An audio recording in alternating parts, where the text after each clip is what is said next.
Hi hello ನಮಸ್ಕಾರ ಸ್ನೇಹಿತರೆ, ಹೇಗಿದ್ದೀರಾ? ಐ ಹೋಪ್ ಎಲ್ಲರೂ ಚೆನ್ನಾಗಿದ್ದೀರಾ ಅಂತ ಅಂದ್ಕೊಂಡಿದ್ದೇನೆ.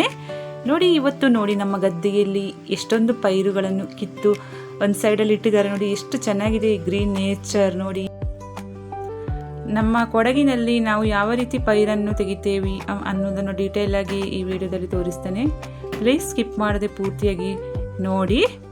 ಹಸಿರಾದ ನೇಚರ್ ಎಷ್ಟು ಚೆನ್ನಾಗಿದೆ ನೋಡಿ. ಇಲ್ಲಿ ನೋಡಿ ಪೈರು, ನಮ್ಮ ಸುತ್ತಮುತ್ತ ಕಾಫಿ ತೋಟ, ಗದ್ದೆ. ಕೊಡಗಿನಲ್ಲಿ ಯಾವಾಗಲೂ ಈ ಟೈಮ್ನಲ್ಲಿ ವರ್ಷಾಲು ಜೋರಾಗಿ ಮಳೆ ಬರುವ ಸೀಸನ್ ಇತ್ತು. ಮಕ್ಕಳಿಗೆಲ್ಲ ಶಾಲೆಗೆ ರಜೆ ಸಿಗ್ತಾ ಇತ್ತು. ಈ ವರ್ಷ ನಮ್ಮ ಪೈರು ಕೀಳೋ ಟೈಮಲ್ಲಿ ಮಳೆಯ ಅಭಾವವಿದೆ. ಮಳೆನೇ ಬರದೆ 1-2 ವಾರ ಆಗಿದೆ. ಸರಿಯಾಗಿ ಮಳೆ ಬರ್ತಾ ಇಲ್ಲ. ನೋಡಿ ಸ್ನೇಹಿತರೆ, ನಾನು ನನ್ನ ಗದ್ದೆಗೆ ಬಂದಿದ್ದೇನೆ. ನಾನು ಯಾವ ರೀತಿ ಪೈರನ್ನು ಕೀಳ್ತಾ ಇದ್ದೇನೆ ಅಂತೇಳಿ ಒಂದು ಸಣ್ಣ ವಿಡಿಯೋ ಇದೆ, ನೋಡಿ.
ನೋಡಿ ಇಲ್ಲಿ ಯಾವ ರೀತಿ ಪೈರನ್ನು ಕೀಳ್ತಾ ಇದ್ದಾರೆ ಅಂತ ನೋಡಿ. ತುಂಬ ಚೆನ್ನಾಗಿ ಕೀಳ್ತಾ ಇದ್ದಾರೆ. ಈ ಹಸಿರಾದ ನೇಚರಲ್ಲಿ ಎಷ್ಟು ಚೆನ್ನಾಗಿ ಕಾಣ್ತಾ ಇದೆಯಲ್ವ ಪೈರು.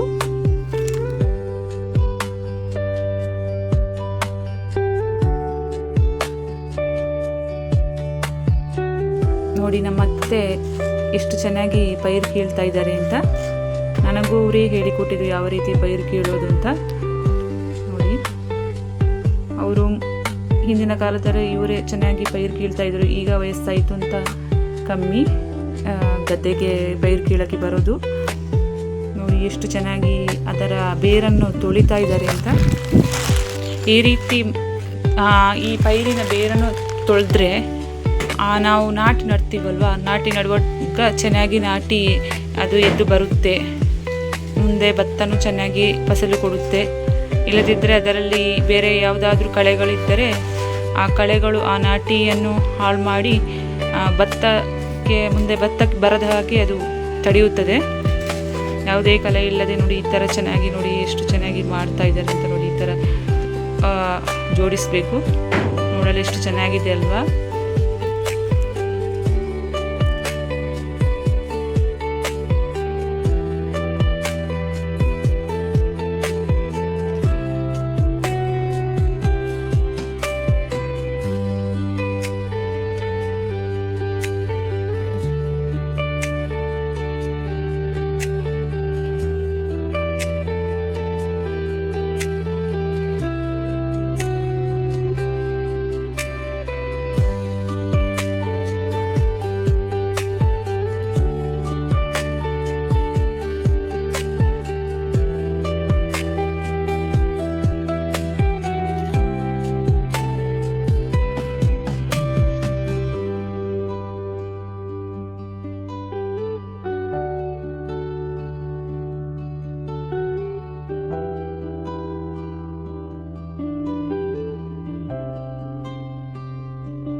ಈ ಸುಂದರವಾದ ವಿಡಿಯೋ ನಿಮಗೆ ಇಷ್ಟವಾಯಿತು ಅಂತಾದರೆ ಒಂದು ಲೈಕ್ ಜೊತೆ ಸುಂದರವಾದ ಕಮೆಂಟನ್ನು ಕೂಡ ಮಾಡಿ, ಹಾಗೆ ನಮ್ಮ ಚಾನಲನ್ನು ಸಬ್ಸ್ಕ್ರೈಬ್ ಮಾಡಿ. ಇದೇ ರೀತಿಯ ಬ್ಲಾಗ್ಗಳನ್ನು ಮಾಡಿದರೆ ನಾನು ಹಾಕ್ತಾ ಇರ್ತೀನಿ, ಜೊತೆಗೆ ಸಾಂಗ್ಸ್ ಎಲ್ಲ ಹಾಕ್ತಾ ಇರ್ತೀನಿ. ಪ್ಲೀಸ್ ನನ್ನ ಸಾಂಗ್ಸನ್ನು ಸಬ್ಸ್ಕ್ರೈಬ್ ಮಾಡ್ಕೊಂಡು ನೋಡಿ, ಲೈಕ್ ಮಾಡಿ, ಪೂರ್ತಿಯಾಗಿ ಆಲಿಸಿ ನಮಗೂ ಸಪೋರ್ಟ್ ಮಾಡಿ.